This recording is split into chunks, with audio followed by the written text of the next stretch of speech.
So hello guys, welcome to my channel Pharmacare. So today our topic is synthesis, structure, mechanism and action and use of the diphenhydramine HCl. So आज हम लोग diphenhydramine HCl जो एक H1 antagonist और H1 antihistaminic drug जिसका synthesis, structure and mechanism of action के बारे में बात करेंगे with the uses. Okay, so first इसके इंट्रोडक्शन के बारे में थोड़ा सा बात कर लेते हैं। सो ये क्या होता है, फर्स्ट जनरेशन ड्रग है ऑफ H1 एंटागोनिस्ट और एंटीहिस्टामिनिक ड्रग एंड ये एंटी मस्करेनिक एजेंट की तरह भी काम कर सकता है, इसीलिए हम लोग इसको पार्किंसन डिजीज के ट्रीटमेंट में यूज कर सकते हैं। ठीक है, केमिकली क्या होता है, ये एमिनो एल्काइल ईथर डेरिवेटिव है, ये है ether group. Now this is the alkyl group is added here and now also with this amino group, so therefore it is amino alkyl ether derivatives. So structure के बारे में बात करें तो 2 phenyl ring is added here CH के साथ and उसके साथ ऑक्सीजन ग्रुप इस जुड़ा हुआ है जिसको हम लोग इथर ग्रुप कह सकते हैं। सो CH3 यहाँ पे कार्बन चेन है CH2 and terminal nitrogen atom means amino group जो टर्शियरी अमाइन होता है, बट यहाँ पे आयोनाइज फॉर्म दिखाया गया है, इसीलिए यहाँ पे 1 more hydrogen group is there. Okay, so therefore यहाँ पे एक पॉजिटिव चार्ज भी आया है and chlorine ion is something, यहाँ पे क्लोरीन आयन ऑल्सो भी देयर। सो ये इसको हम लोग क्या कह सकते हैं, डाइफेनहाइड्रामिन HCl। नेक्स्ट इसका जो आईयूपीएक नेम है, उसका आईयूपीएक नाम है two benzyl hydroxy N, di ethyl ethanamine. Okay, so इसका आईयूपीएक नाम है। नाउ इसका मैकेनिज्म ऑफ एक्शन के बारे में बात करें तो it is an OTC drug, means that over the counter drug. Now it has a specific use for the specific mechanism.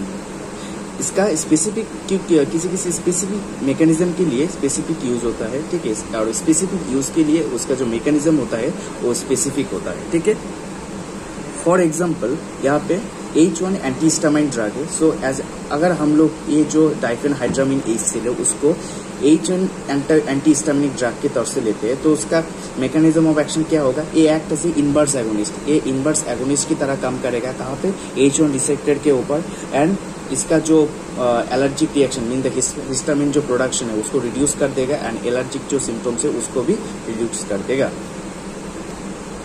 Next, अगर उसको हम लोग एंटी मस्करेनिक एजेंट्स और in the treatment of anti Parkinson disease का अगर treatment के लिए हम लोग यूज करते हैं as a anti Parkinson agents, so उसका मैकेनिज्म ऑफ एक्शन क्या होगा, ये एक्ट करेगा कैसे, कॉम्पिटिटिव एंटागोनिस्ट की तरह एंड कहाँ पे, मस्करेनिक एसिटाइलकोलिन रिसेप्टर के ऊपर and that results in the use to treatment of the Parkinson's. Therefore हम लोग इसको क्या पार्किंसन के ट्रीटमेंट में यूज कर सकते हैं। थर्ड, ये क्या लोकल एनास्थेटिक एजेंट की तरह भी काम कर सकता है। तो कैसे इसका मैकेनिज्म होगा, सो ये क्या करता है कि इसका कैपेसिटी है कि कैसा है, ये ब्लॉक कर सकता है इंटरसेलुलर जो सोडियम चैनल है उसको ब्लॉक कर सकता है। ठीक है, अगर sodium channel intercellular sodium channel अगर ब्लॉक हुआ तो डिपोलराइजेशन नहीं होगा, इम्पल्स जनरेशन नहीं होगा। सो यहाँ पे क्या होगा, वहाँ पे कोई सेंसेशन नहीं मिलेगा। सो लोकल एनास्थेटिक इफेक्ट भी हम लोगों को ऑब्टेन होगा। लास्ट है एंटीट्यूसिव एजेंट। एंटीट्यूसिव का मतलब काफ एंड कोल्ड का ट्रीटमेंट करने के लिए जो एजेंट हम लोग लेते हैं, ठीक है, उसको कहते हैं एंटीट्यूसिव एजेंट। सो ये क्या करता है, ये फर्स्ट जनरेशन H1 एंटागोनिस्ट है, हम लोग को पता है, and having the ability to cross the blood brain barrier, and इसका एबिलिटी है to cross the blood brain barrier after in ionise forms. अगर ये आयोनाइज फॉर्म में है मीन्स आयोनाइज फॉर्म में है तो इसके ये क्या कर सकता है, ब्लड ब्रेन बैरियर को क्रॉस कर सकता है एंड इनवर्सली क्या करेगा, एंटागोनाइज करेगा H1 रिसेप्टर को कहाँ पे, CNS पे। ठीक है, एंड क्या करेगा, इस जो मेडुलरी कफ सेंटर है CNS में उसको क्या सप्रेशन करेगा। देयरफॉर हम लोगों को जो कफ एंड कोल्ड है उसमें से रिलीफ मिलेगा। नेक्स्ट, इसका यूज के बारे में बात करें तो ये क्या, ये एंटीहिस्टामिनिक एजेंट की तरह यूज हो सकता है, एंटीट्यूसिव मतलब कफ एंड कोल्ड को रिलीफ करने के लिए उस हिसाब से भी यूज हो सकता है, लोकल एनास्थेटिक की तरह से भी यूज होता है, also use in the treatment of the Parkinson disease. हम लोग जो पहले पढ़ा तो उसके यहाँ पे पार्किंसन डिजीज मेंशन किया था, तो उसको ट्रीटमेंट करने के लिए हम लोग यूज कर सकते हैं। We can also use as a anti allergic agents की तरह से भी हम लोग यूज कर सकते हैं। स्मूथ मसल रिलैक्सेंट एजेंट की तरह भी यूज कर सकते हैं। क्यों रिलैक्सेंट, क्योंकि अगर सोडियम चैनल को अगर ब्लॉक कर देगा तो क्या होगा, वहाँ पे डिपोलराइजेशन नहीं है, सोडियम का एंट्री नहीं होगा, सो देयरफॉर वहाँ पे क्या कॉन्ट्रैक्शन भी नहीं मिलेगा, डिफरेंट चैनल को pathway will be stops and therefore that हम लोग को रिलैक्सेंट प्रॉपर्टी वहाँ पे मिल जाएगा। नाउ हम लोग बात करते हैं उसका सिंथेसिस के बारे में। सो डाइफेन हाइड्रामीन HCl जो कैसे सिंथेसाइज होता है, सो डाइफेन हाइड्रामीन सिंथेसाइज होता है डाइफिनाइल मीथेन के सहारे। यहाँ पे diphenyl methane undergoes the bromination reaction in the presence of light and gives the bromo diphenyl methane, and which further react with the beta dimethyl amino ethanol in the presence of the Na2CO3 to gives the डाइफेन हाइड्रामीन। सो क्या करता है, सो diphenyl ethane किसमें bromination के अंदर में जाता है in the presence of light, and वो क्या देता है, जो कंपाउंड फॉर्म होता है उसमें से हम लोग को वो है ब्रोमो डाइफिनाइल मीथेन। अब ये bromo diphenyl methane further react करता है एंड क्या किसके साथ रिएक्ट करता है, बीटा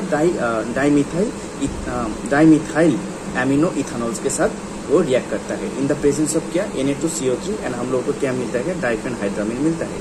फर्दर वो HCl के साथ रिएक्ट करेगा तो क्या मिलेगा, हम लोग को HCl के साथ रिएक्ट करेगा तो डाइफेन हाइड्रामीन HCl भी मिलेगा। तो हम लोग रिएक्शन कैसे कैसे हो रहा है वो आप लोग आप देख लेते हैं। सो यहाँ पे फर्स्ट कंपाउंड है डाइफिनाइल मीथेन। सो यहाँ पे 2 फिनाइल ग्रुप जुड़ा हुआ है एंड CH2 ग्रुप के साथ, इसीलिए इसका नाम है डाइफिनाइल मीथेन।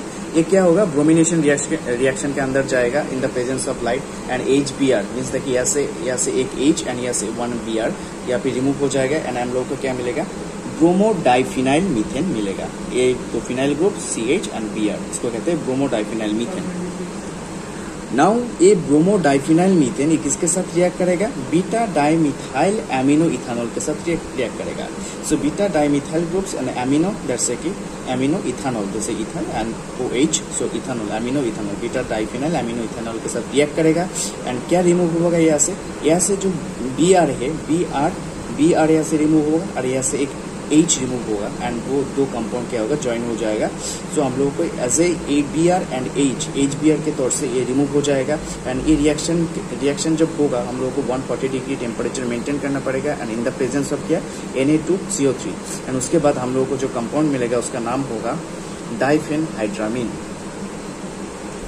नाउ ये डाइफेन हाइड्रामीन HCl के साथ रिएक्ट करेगा। HCl के साथ रिएक्ट करने के बाद H+Cl- या से H+ क्या करेगा, ये जो नाइट्रोजन एटम है नाइट्रोजन एटम में अटैक करेगा एंड यहाँ पे हाइड्रोजन यहाँ पे जुड़ जाएगा एंड क्लोरीन माइनस यहाँ पे रह जाएगा। सो यहाँ पे जुड़ जाने के बाद नाइट्रोजन के 4 हैंड से मीन्स देखिए 4 बॉन्ड है, 1 2 3 4, तो इसीलिए क्या होता है इसमें पॉजिटिव चार्ज चला आता है। नाउ इट्स कॉल्ड द क्या, आयोनाइज्ड फॉर्म।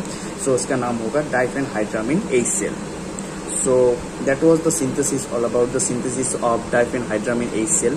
नेक्स्ट वीडियो में जो अदर्स कंपाउंड्स है एंटीहिस्टामाइन H1 एंटीहिस्टामाइन उसके बारे में बात करेंगे।